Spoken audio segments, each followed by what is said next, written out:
Hi friends, எனக்கு இந்த ட்ரெஸ்ஸுக்கெல்லாம் சாயம் முக்கி புது புது டிசைன்லாம் உருவாக்கிட்டு அதில் வந்து துணியெல்லாம் தச்சு போடுவாங்களோ அதை பார்த்துட்டு எனக்கும் பயங்கர ஆசை. அதில் மீஷோவில் ஆர்டர் போட்டு நான் கலர் வாங்கி வச்சு பார்த்துருங்க.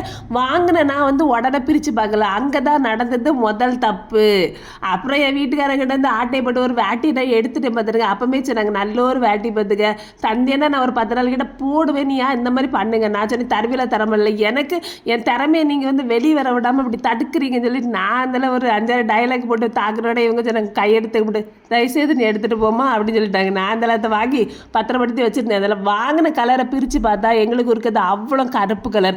நான் நல்லா எல்லா கலரும் கலந்து தான் ஆர்டர் போட்டிருந்தேன். எனக்கு கருப்பு தான் வந்துச்சு. சரி, வந்த கலரை போட்டு நல்ல வெந்நீரில் போட்டு காய்க்க சொன்னாங்க. நானும் காய்ச்சிட்டேன். அது கூட கொஞ்சம் எக்ஸ்ட்ரா ஃபிட்டிங்கெல்லாம் தந்துருந்தாங்க. அதில் கழுத்தில் காதில் கையிலெல்லாம் உரையெல்லாம் மாட்டி எடுத்து நல்லா முக்கி எடுத்து ஊற்றி வச்சு ஊற்ற ஒரு சைஸாகவே இருந்து ஸ்மெல்லை பார்க்கணும் கிட்ட மனசு நிற்காது. இருந்தாலும் பரவாயில்ல, விடாமுயற்சி விஸ்வரூப வெட்டின்னு சொல்லிட்டு சாயத்தெல்லாம் காய்ச்சி ஊற்றியாச்சு. அங்கங்கே கரண்டி எடுத்து ஊற்றுங்கிற மாதிரி ஊற்றியாச்சு. அப்புறம் பார்க்கும்போதே ஒரு சைஸாக தான் இருந்துச்சு. அதுக்கப்புறம் பிரித்து பார்க்கும்போது இந்த காப்பியை வந்து அப்படியே நம்ம வந்து கை தவறி கொட்டி விட்டு எல்லா இடத்துலையும் பட்டை எப்படி இருக்கும் அந்த மாதிரி இருந்துச்சு பார்த்துருங்க. ஆனால் பார்க்குறதுக்கு இது ஒரு கலர் தானே. ஆனால் கடைசி வரைக்கும் கருப்பு வரவே இல்லை. சரின்னு சொல்லிட்டு அப்படி விட்டுட்டோம். அதுக்கப்புறம் இதை வந்து அலசிட்டு தானே காயப்படணுமான்னு சொல்லிட்டு நான் பக்கெட்டை விட்டு அலசுறோன்னே இருந்த கொஞ்சம் நஞ்ச காப்பி கரையை அந்த தண்ணியோடய போயிட்டு பார்த்துருங்க. இது பெருசாக ஒன்றும் இல்லை.